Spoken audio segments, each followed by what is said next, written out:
Who are the coolest dudes on the planet? United States veterans. What's the coolest sport on the planet? Pro wrestling. And what would be the coolest podcast on the planet? That would be this one. U.S. military vets talking pro wrestling. This is the No Shave Man Cave. Two badass disabled vets sharing their love of pro wrestling, giving you their perspective as fans, talking about current events and matches, history of titles, and who knows what else. Let's do it. Welcome to the No Shave Men Cave. Now your hosts, Ellie Jair and Jay Tilley. Ladies and gentlemen, boys and girls, children of all ages, wrestling fans, and sports entertainment fans, although fashionably late, I am Ellie Jair. And I am Jay Tilley. Heyo! Heyo. Dude, we had 96 hours, which is 4 days for you non-military types, and there was wrestling Friday night, Saturday night, Sunday night, Monday night. There was a pay-per-view on Friday night, regular wrestling, a go-home show, I'm doing air quotes, on Friday for SmackDown. Man, what a freaking stinking weekend. What do you think? Yeah, man, it was just balls to the wall action all weekend. It's so much so that I didn't catch it all. I watched clips of the Impact stuff, which looked amazing. So on my to-do list throughout the week is to catch up on that. I watched Night of Champions, front to end. Good stuff, amazingly good stuff. Was kind of surprising some of the stuff there. And then we had Double or Nothing and NXT on at the same time, which I admit I've only caught highlights of the NXT too. However, with all the accolades that show is getting and everybody talking about it, I think I'm going to have to go back and pull it up on the old Peacock and check it out and watch it like with an analytical eye instead of just in passing hearing what people are talking about it. Man, you will not be disappointed. I tell you, I caught a better part of the Impact show, Under Siege. Congratulations to our Devil Dogs, Mr. Macklin, the champion. Sorry for the boss going through the fiery table by Bully Ray. I guess it had to be done. And yeah, man, it was awesome. NXT, congratulations to Tiffany Stratton. And that moonsault, my lady, just something of beauty. And you should be so proud. Kudos to Greg Gagne and all the great training that you got there in Minnesota and everything, all the traveling and the work that they're doing in the PC. Man, it was awesome. And like you said, the Night of Champions did not, and I repeat, did not disappoint. Double or Nothing, I may have to go back and watch it again. There were some, little miscues, and, you can't be too critical for, what was going on. And just overall, if you got to grade it on a bell curve or whatever, you're almost at a 4.0. This was a great, great wrestling weekend. So I'm excited to hear what you thought of each of the shows, because I know your affinity for one and the other. And just the way you look at wrestling, I'm jacked, man. I think the fans are gonna love it. Yeah, we could go through it, and I'll ask you some of the questions as we go through, because obviously I don't follow Impact as much. So watching the Macklin fight, I always thought he was a babyface, and then I realized, I guess he's not. So seeing some of that, and then I don't quite understand the Bully Ray stuff with the flaming table. Again, I just saw clips. That is one I'm gonna go back and watch from the beginning. So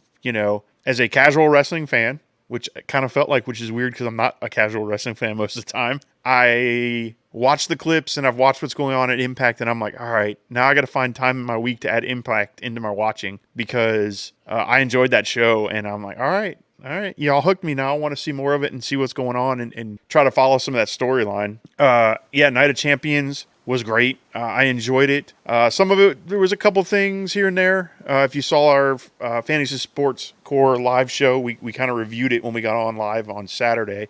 So I won't rehash all of it, but it went pretty much how I thought it was going to go on most of them. But it didn't mean it was a bad thing, right? Like, I still enjoyed everything they were doing. I enjoyed the work in the ring. I thought the Trish swerve at the end with Zoe Stark coming out and that whack knee to the face was A-okay. That was a good swerve. Didn't see it coming. So you can't ever really complain about that kind of stuff. But it was good. And then Double or Nothing, that was a weird one for me, because I watched it live, and watching it live, I enjoyed the Hardy match for what it was, an opening match, not a big deal. Absolutely over the moon. Hate these kind of matches, but oh my God, that Battle Royal, chef's kiss, was amazing. The stories they told, the Lucha Libre guys getting together and forming like their own little clique and doing their own thing. It was just, everything about it was a great Battle Royal, to the point where I'm like, oh, fuck yeah, this is going to be a hell of a show. Like, This is exactly what we talk about whenever we talk about Money in the Bank, whenever we talk about maybe not quite Royal Rumble, but those up-and-coming matches, those matches to get people over.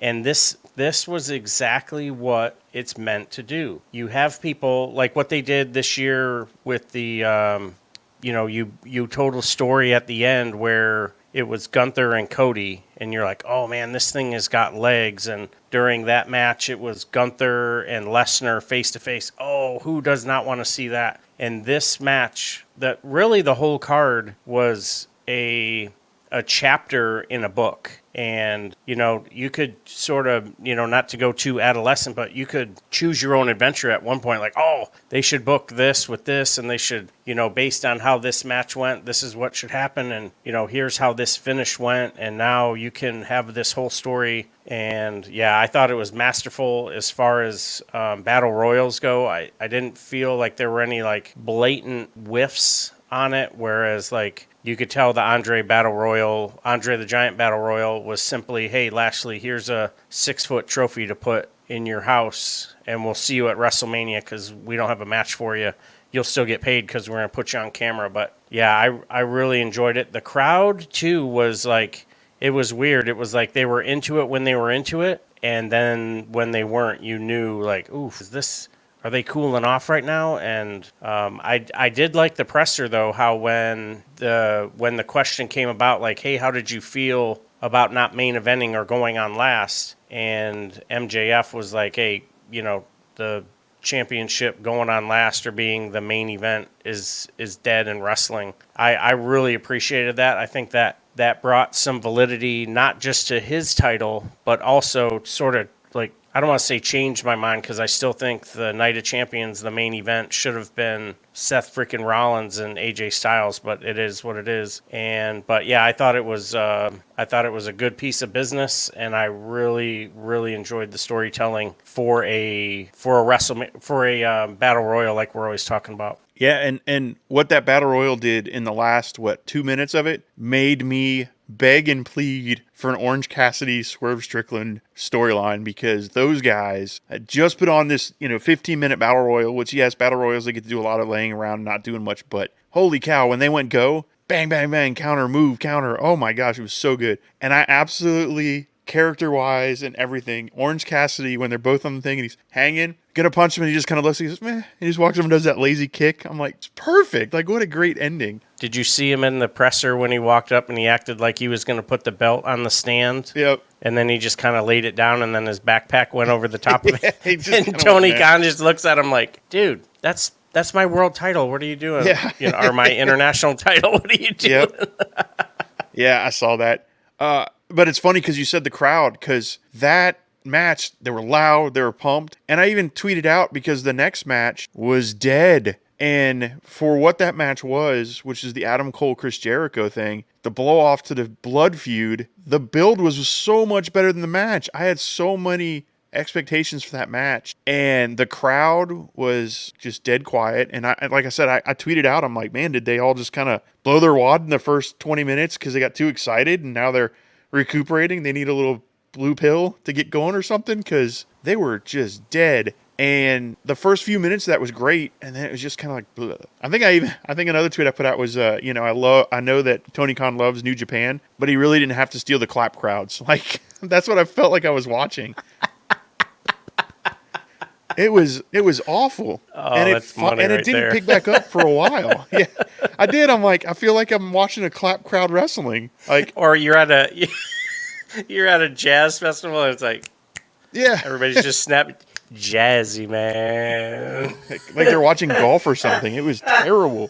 But some of the reports I'm hearing is that in the audience, it wasn't as bad as it seemed, but it looked pretty dead. And like I said, that Jericho Cole match absolutely disappointed me. The FTR, Jeff Jarrett World, whatever you're calling that group, fantastic.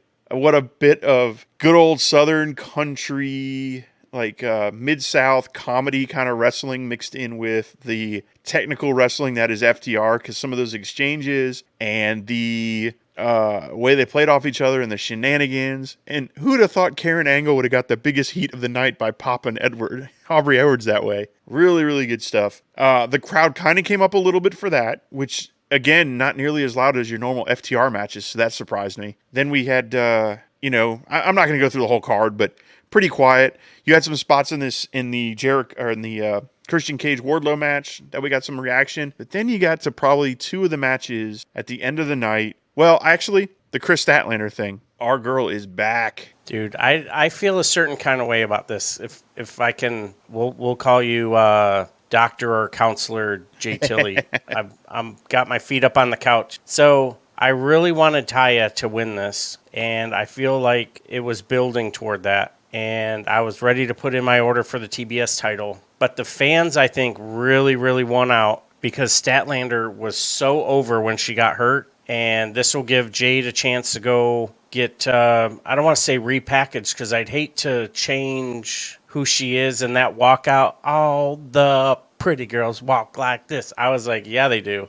And I've been singing that song all weekend now. So kudos to them and, what they're doing and with Tony Khan and, the whole team with that music licensing stuff, just freaking phenomenal. But kudos to Statlander. It's great to see her back. I saw a couple of clips over the last week or so. Looked like she was in fantastic shape. Looked like she was ready to go. And then boom.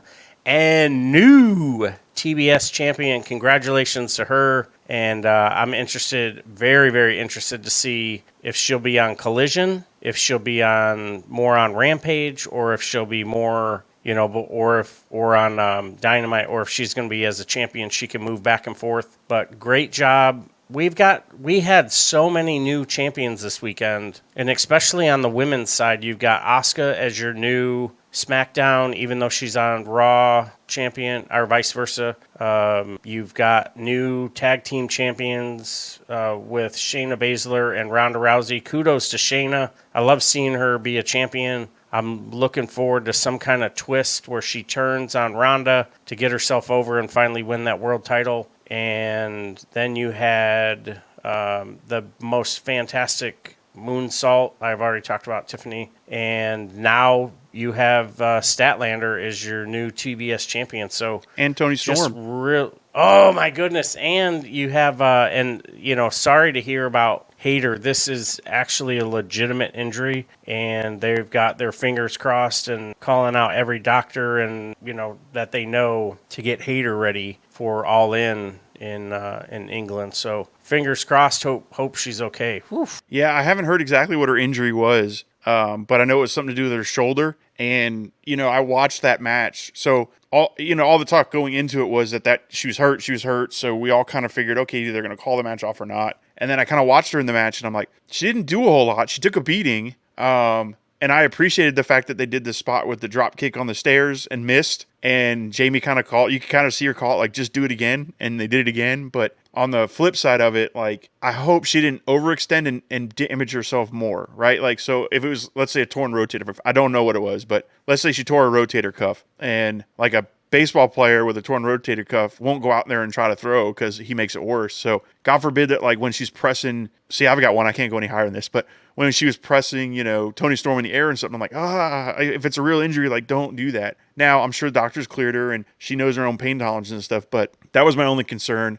And I know a lot of the talk was like, they gave the title. Yeah, that's okay. Like, Tony Storm proved the first time around that she could carry this title. Now carrying it as a heel and a heel character with the Outcast and everything, I think it's going to be fine. I think it's going to be fun. And then all I'm thinking in my head is, oh my God, the pop when she wins it back at All In. Yep. And there isn't a roof at Wembley, because if there was, that sucker would get blown off. Because, yeah, like you said, I mean, it would be bonkers. A Brit beating an Aussie, shoo.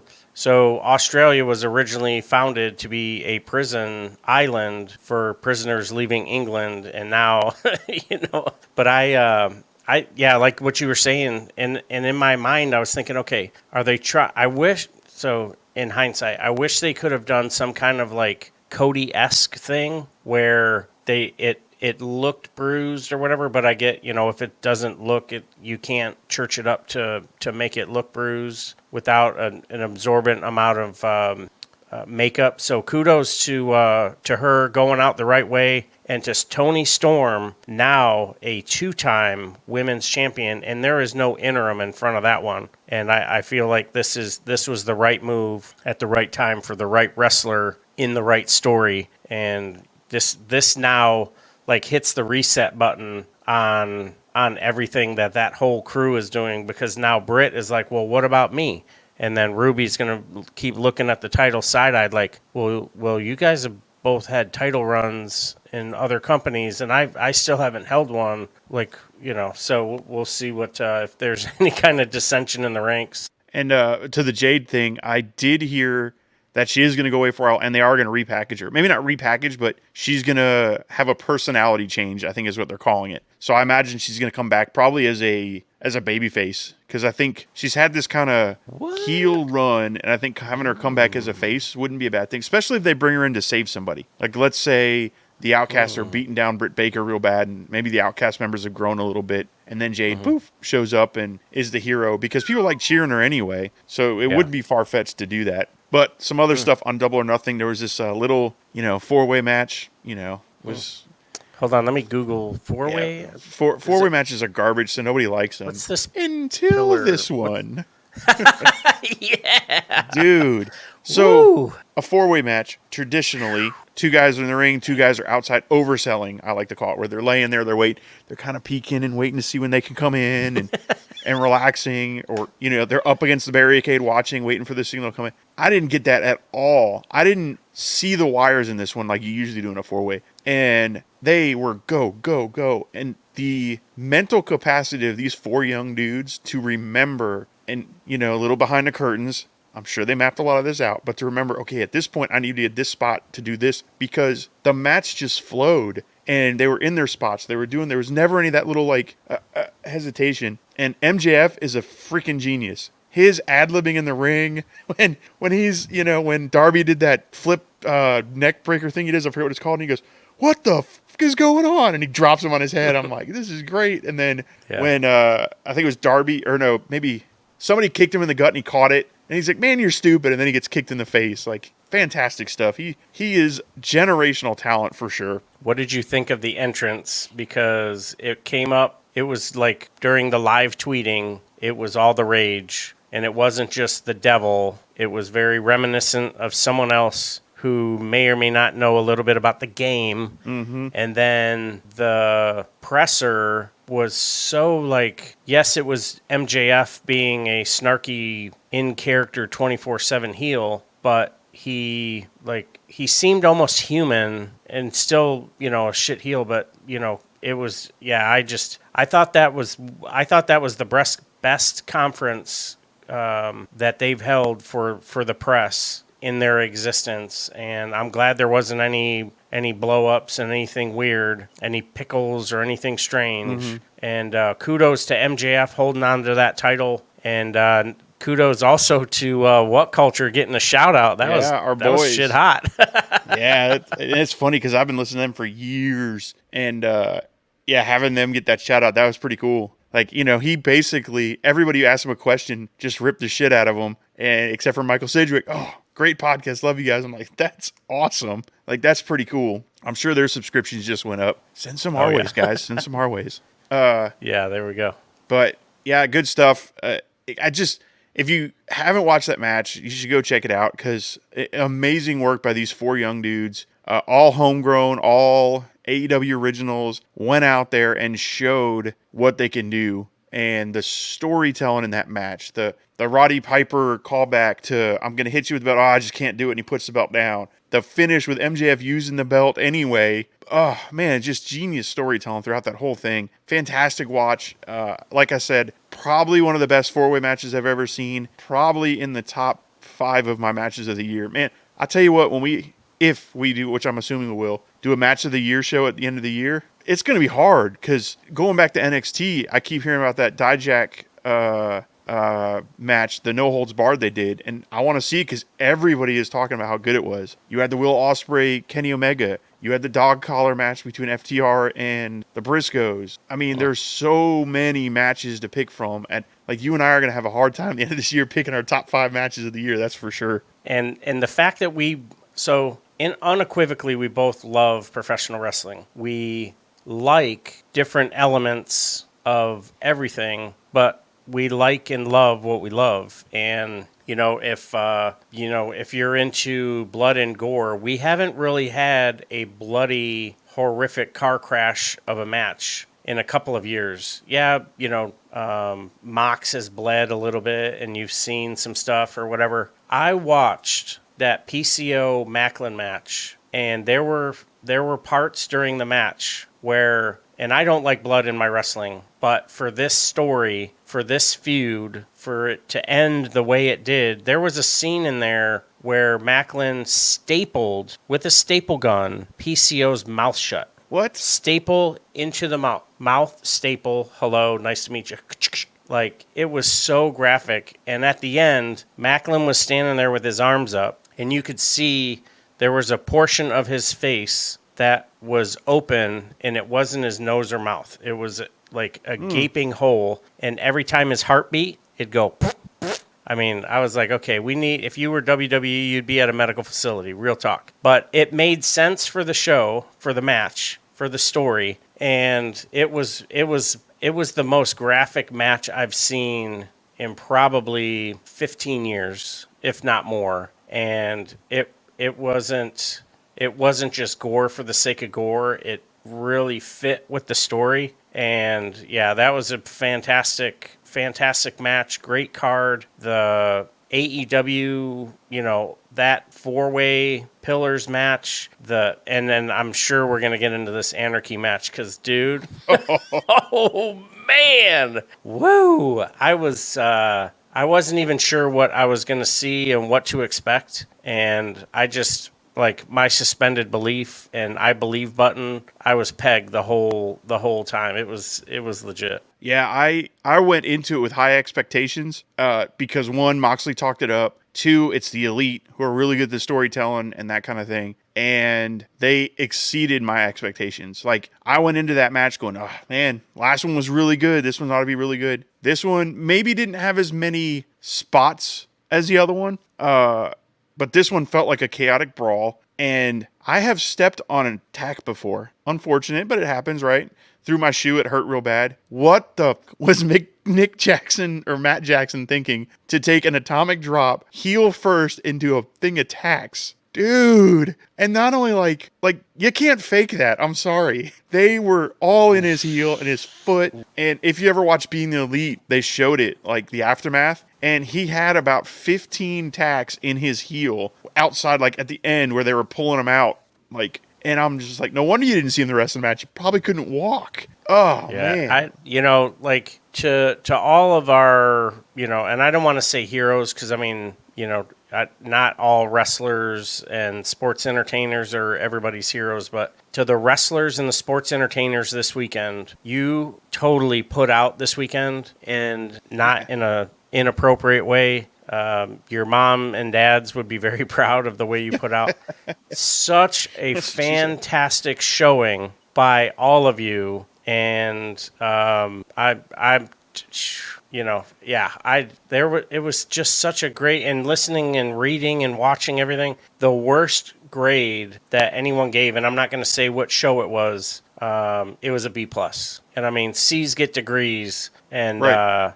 Kudos to the boys and girls and the production team. And I want to go back and see who the producers were for some of those matches, because they really focused on the strengths and sort of like covered up some of their opportunities or their weaknesses, and just like the finishes, the storytelling. I mean, it was man, there was everything. And, we talk about, oh, I got to go back and watch this. I got to go back and watch that. If I could go into a time machine and just like hit pause for a few hours and let the world stop so I can go back and watch everything, dude, I would do it, because there wasn't anything that absolutely let me down. A couple of matches that I'd probably fast forward through until I got to the spots that I liked, but I wasn't disappointed in anything, and that's a win in my book. So shit hot. Thank you to the wrestling universe. I am a happy man.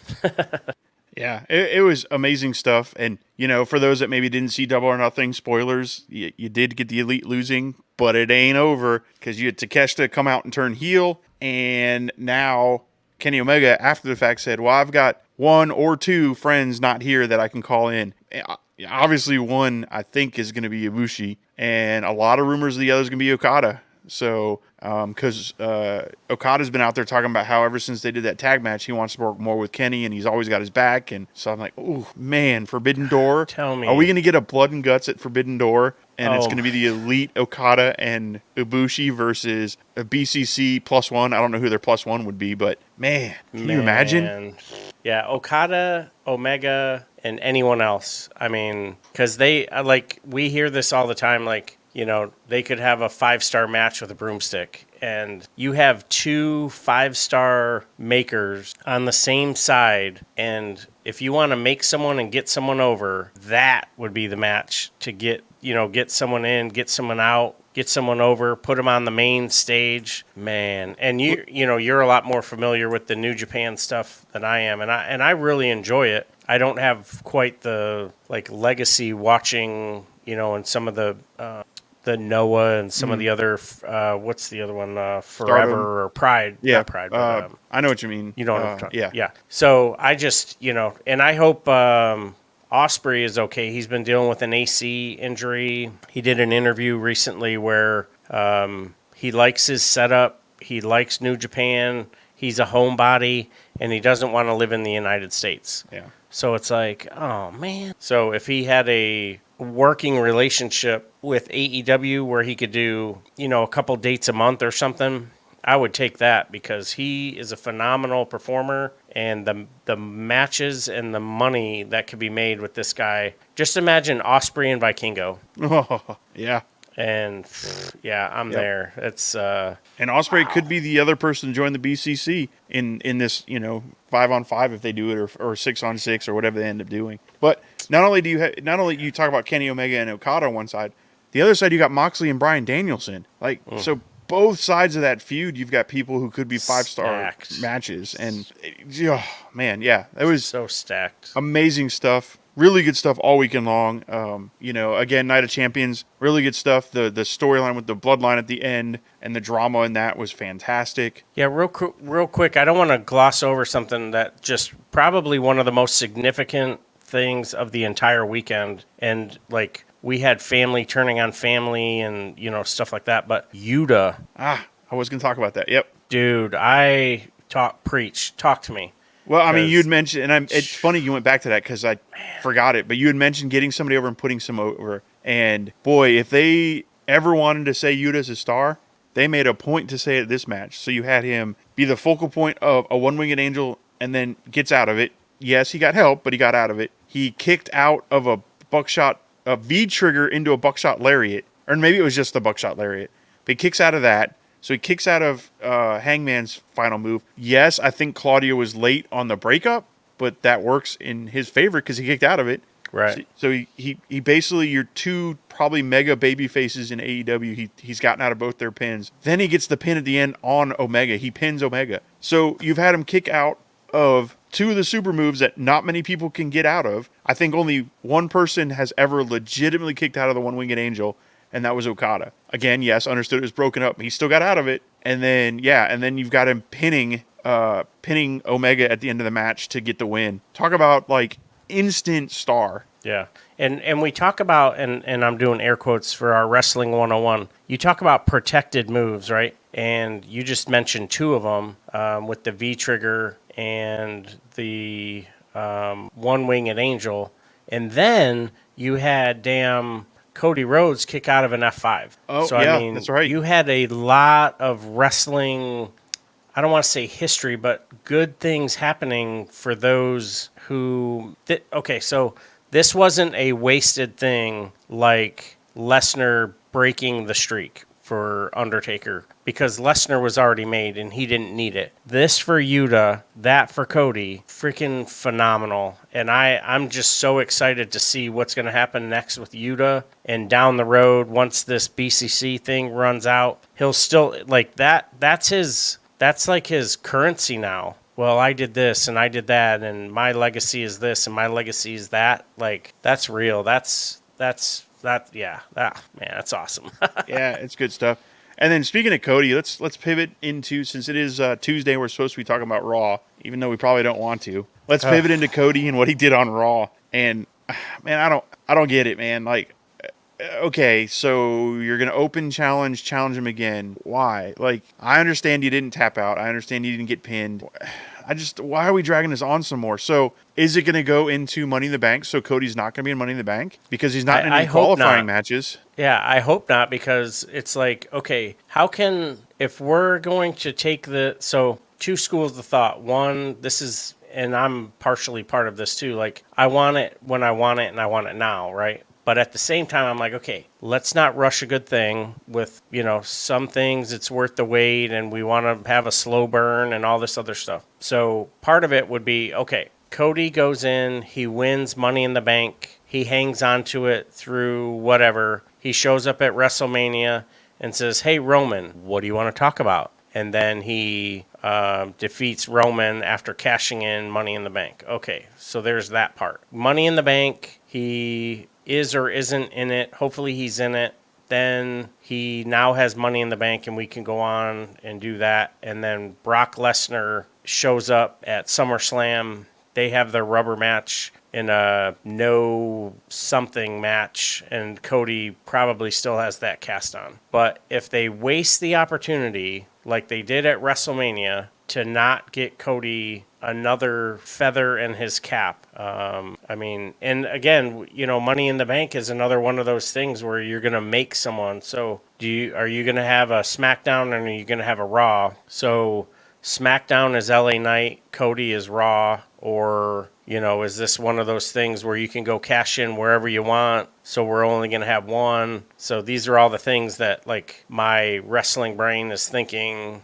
And yeah, I'm very, what's the right word? Like cautiously optimistic on what they're going to do, especially recently the involvement of Vinnie Mac. So yeah, yeah. Yeah, it's funny. I read that report, I think from Fightful, that he was getting more involved. And after watching this most recent Raw, I kind of see some of it. So it's funny. I think we talked about it a little bit at work today. Like, we were on here, I want to say 3 weeks ago, and I was talking about, dude, what are they doing at Raw? They're putting thought into it. They're putting time. They're planning. They're planting seeds in the background with Heyman and with Finn Balor watching JD McDonough, which has been dropped and nobody's even brought up again. But they put this time and these things in here, and I'm like, this is what I want. Like, if WWE did this all the time, I'd be on it. I'd be as excited to watch it as I am to watch AEW all the time. Now, I will admit there are some AEW stinkers out there, the things that they don't do or things they have done that I don't appreciate. Some stuff on Double or Nothing. However, overall, I enjoy the seed planting, the storyline, and some of their main stuff. This Raw, man, I just immediately went, why the F is AJ Styles here? Okay, he came out to thank him. Cool.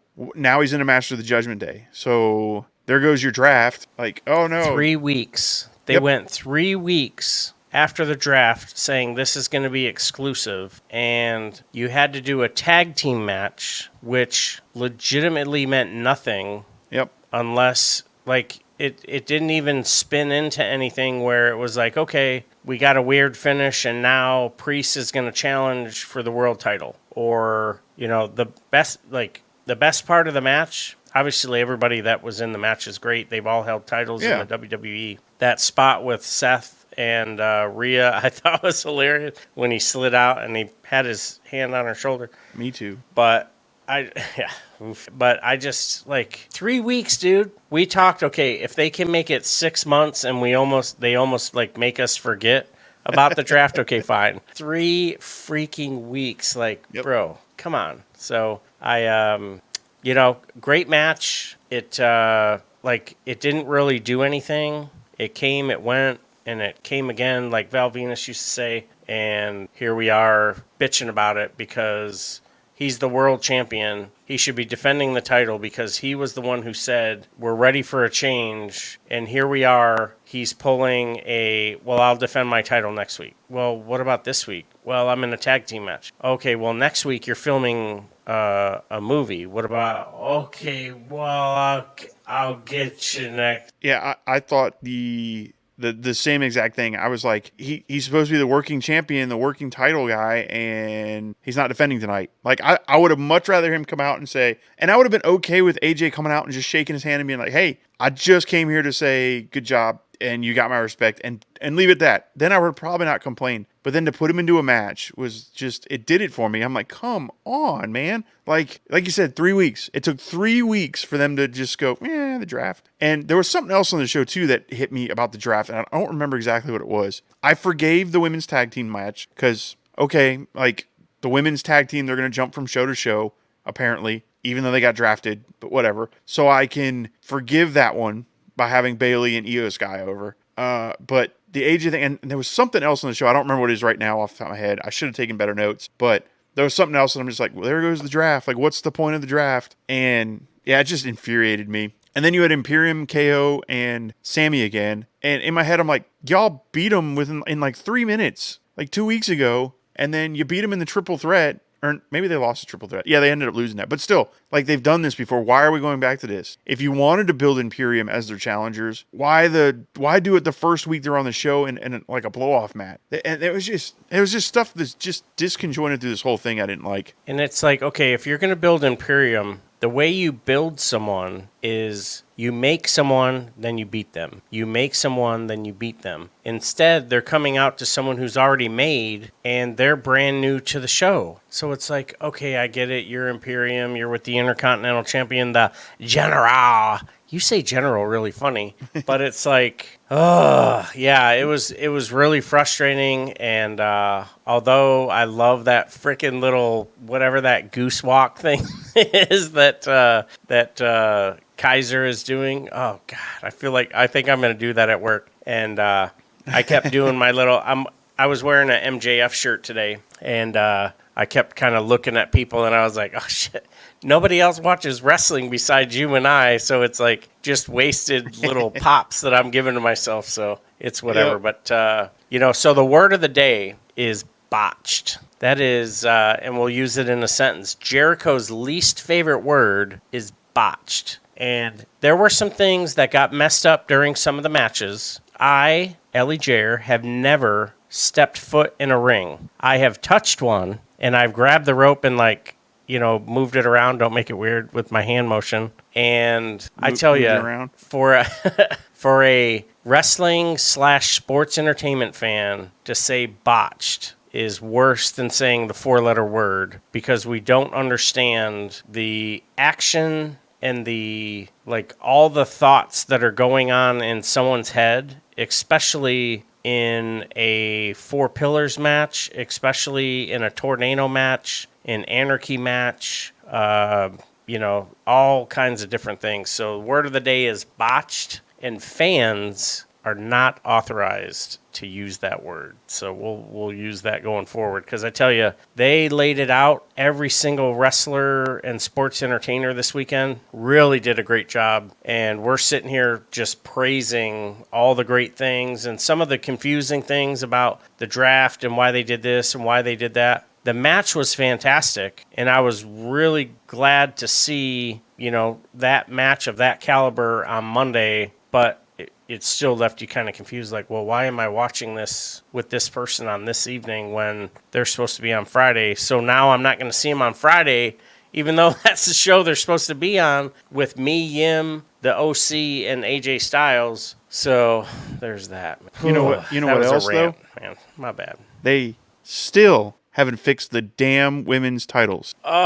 Dude. Night Congratulations of to Champions. Night Raw. of Champions. So she's on Friday night, and she's the Raw Women's Champion, Asuka. And congratulations to her to being a WWE Women's Champion. But if they're going to have a World Champion, and they're going to have a Universal Champion, and an undisputed blah, blah, blah champion, they need to do that with those titles because chances are they're going to get drafted every year. So we can just be done with it. Redesign the titles. You can have the big WWE scribbled on the front of it. Take the blue and the red off of it and just make them the World Champion and the Universal Champion. And It's not hard. Women's World Champion, Women's Universal Champion. Easy. I know a guy who can make some titles. His name is Dave. He's over there in Iowa. He chops them up 24/7. So, shoo. Man, we need to make a road trip. Oh, my God.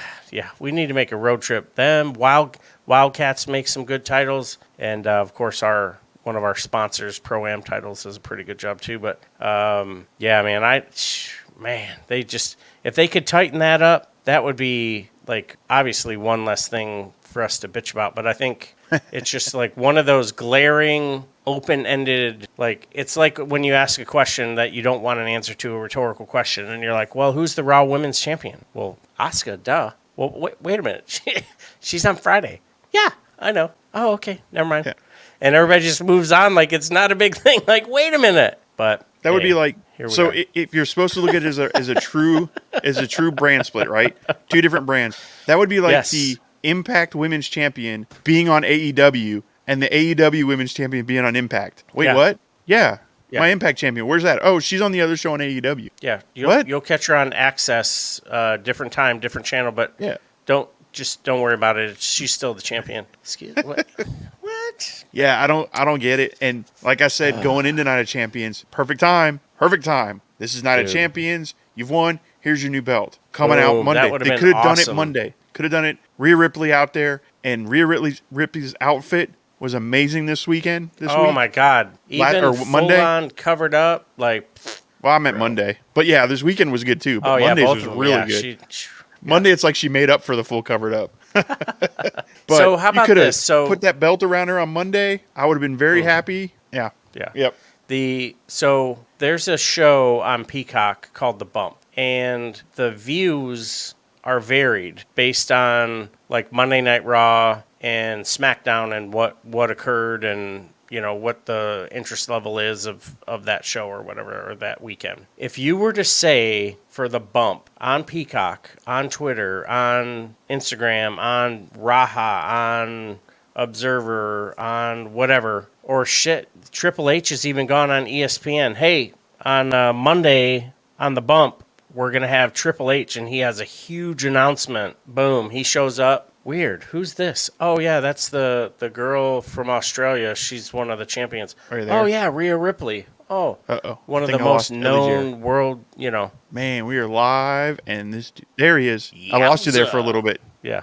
All I was ranting about was Triple H goes on The Bump. He rights the wrong. He gives them new titles. If he's not going to do it on the show, if he's not going to do it at Night of Champions, he presented Seth Rollins his new World Heavyweight Championship. And I thought, oh my God, this is the perfect opportunity. It's the Night of Champions. It's the night, like their name is in the show. Give them the new titles. Give them their flowers. Let them go rock on the show that they belong on. And I don't have to, use my my stress boob. Yeah, so frustrating. God, you called it out, right? Little things, man. And I didn't even think about it till you just said it. Man, he presented the titles to Rollins. He could have done the same thing for Asuka and the same thing for Rhea that night. As soon as they won, meet him up at the ramp if you didn't want to go in the ring and do it. Yep. Here's your new title. Give me that colored one back. Yeah, frustrating. Yep. Frustrating as all hell. But that's WWE for you. And again, we were talking about some of the Vince McMahonisms, and I felt it on this show. It felt very mixed up, scrambled. Yeah. We've been watching Alpha Academy on kind of a win streak and building up Chad Gable and what they're doing just to have them squashed in a tag match. And I'm like, that is such a Vince thing because he doesn't like Shorty G. It frustrated me. And then, same thing with Bronson Reed and Shinsuke, right? Two guys that have both been kind of getting a push. I'm not going to say that wasn't a Triple H plan, but I know that Bronson Reed was not a Vince guy, so it's just. Did he book it that way? Because why would you build Bronson Reed the way they've been building him to just have him get beat by Shinsuke Nakamura like that in the Eliminator? Why not put Bronson in there? I just extremely frustrating with some of the stuff they did. I was not happy with Raw. I was not happy with the in-ring work was great. Bronson Reed versus Shinsuke, fantastic match. Really good, great match. Yeah, really good big guy versus small guy. Shinsuke just being Shinsuke, fantastic match. Ricochet and who'd Ricochet take on?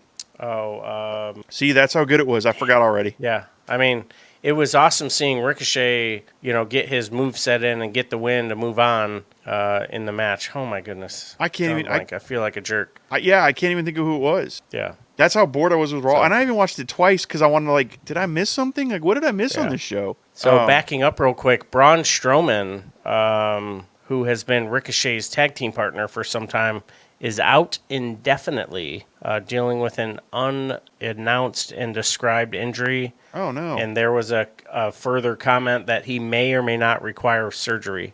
Oh, man, that's a shame. No term. There was no comment about a medical facility. So I think this is actually a legit injury, which sucks. So. Well, I know he's been out for a while because I made a comment a couple weeks ago as why he's not coming out with Ricochet. Wow, I can't believe I can't remember who Ricochet took on. The Miz. Oh, my goodness. See? The Miz. That's how far we've 50-50 booked a future Hall of Famer. Yep. Two-time Grand Slam champion. Yep. Oh, by the way, he's Maurice's husband. Yeah, that is true. That should be his claim to fame. But. And you know what? He should be happy from now on with that. Hey, there it is. Go on, be happy, son. But yeah, I was thoroughly bored, disappointed in Raw. And I had such high hopes like a few weeks ago. And I thought maybe, I was hoping the shows after it were the exceptions because I thought maybe they were going to turn around after that one show, and they didn't. It's gone back to the kind of wafty booking. I can't even tell you one good storyline on Raw right now because now the Bloodline stuff's all on SmackDown. Yep. So there's nothing on Raw to make me go, really need to see what happens next week. SmackDown, yes. I want to see what happens on SmackDown. So Mondays you have the goodness that is the American Nightmare, but they have him kind of muddled up with this 50-50 booking. Then you have the Judgment Day who, it's like you're at a race is about to start and everybody's sitting there, start your engines, but they haven't started. What are we doing? Explain to me. You've got them starting and stopping, and kudos to Damian Priest for being trusted with the match with Bad Bunny, and then you're not going to get a bad match out of Finn Balor, and you're going to get crazy heat with Dom. Bottle that, package that. That is lightning in a freaking bottle. Yep. And split the tag team titles. Maybe they carry one set, someone else carries the other, or whatever. Or shit, they don't even need titles. They just need to be involved in some quality storylines that he's the he's the grandson of a plumber in the American Dream and blah, blah, blah, blah, blah. Maybe he could fall in line. You have all these really cool parallels with Rhea and, Zelina Vega and all that stuff that's going on where she's this big dominator and Zelina is the girl that could. There's so much there. And so bummer. This is the second lowest Monday Night Raw for me, and I hit it with the two-bearder. Yeah, I did. Man, I did too. Also, you went on the rant, and I kind of wanted to go on a rant too because you were talking about all the people on Raw. Other than Becky Lynch and Zoe Stark right now, I can't tell you another storyline. Imperium KO Sammy, but what's the story there? They've beaten them twice. Yeah. What's the story? Judgment Day, other than the Edge program, what have they done since? Bad Bunny? So it's super frustrating because they've got talent there. They're just not booking them. Yeah. Who's Rhea's upcoming challenger? Who on that roster could you put in there against Rhea? You can't do Shayna Baszler and Ronda Rousey. You just gave them the tag titles, which I think those would have been great feuds for her. Yeah. But that would be not quite equivalent. So now you have to quick turn around, dust off Raquel after defeat and go, hey, I know you lost in a tag team with Shotzi, but you're still I know you lost a tag team match, but I'm going to have you compete for the world title. Wait, hold on. What? Normally there's stepping stones, and that's what the U.S. title and the Intercontinental title were, or a tag team program was to like get you the reps, get you the stick time, get you in front of the fans, on the road, grooming you, building you, working with producers, and then boom, we put a rocket on you. But now with this shoddy booking and 50-50 booking,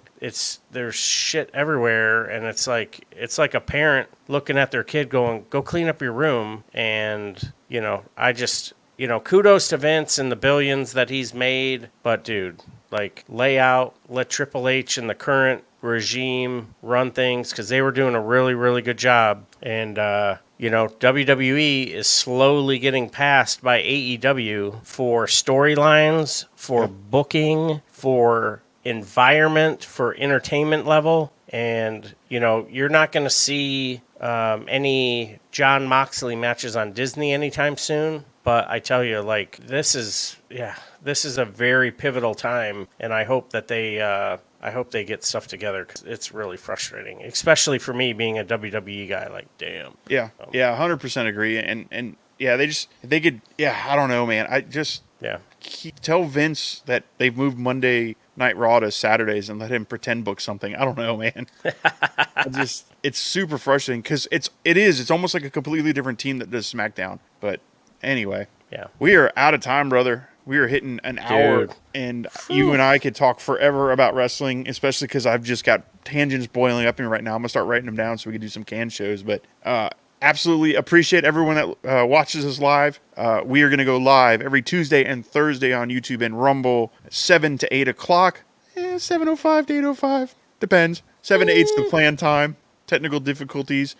Old Ellie J there has been kind of going in and out on my side, so I'm hoping on the stream he came off pretty slick and clean. But I lost him a few times and just felt like I was staring at his picture. But we appreciate everybody. Please follow us on TikTok, Instagram, YouTube, and the big one, Twitter. We're the most active, and Rumble. No Shave Man Cave podcast. Audio version of this goes out tomorrow. Actually, I will go out tonight. Sorry. Tomorrow, you'll have the preview for our Wednesday night Dynamite guesses and the Fallout from Double or Nothing. Oh. Check that out wherever you get your podcasts from. No Shave Man Cave. Hey, hit a subscribe. Ellie Jared just completely dropped off the stream. I don't see him anymore. But hit us with a subscribe, like, follow, share it with your friends, subscribe to us. Are you there? Can you hear me, Jared? I can hear you, buddy. Okay, I can't see you, so I'm going to let you... Oh, it's weird. I can see you on the live stream to my right waving at me, but I don't see you on my screen. So whatever. We're going to keep going then. Hot tag out to you, brother. Hit us with the closer. Bump and feed on the heels of Memorial Day. God bless America. Thank you so much to our brothers and sisters in arms that gave the ultimate sacrifice. You will forever be missed. Bless you and your families. To our brothers and sisters in arms in service today and yesterday, thank you so much for your service. Some gave all, and all gave some. Until next time, fam, friends, come check us out like you do Tuesdays and Thursdays. No Shave Man Cave in live on the Fantasy Sports Corp on Saturdays. Do what you do. Like, follow, subscribe. Take care of yourselves. Take care of each other. And we'll see you on the floor. You've been listening to the No Shave Man Cave.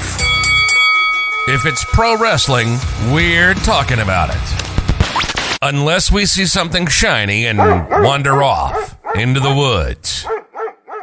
If you hang around long enough, we'll eventually come back.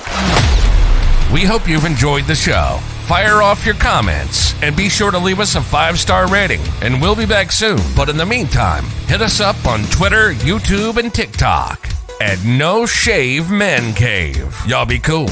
And we'll see you next time on the floor.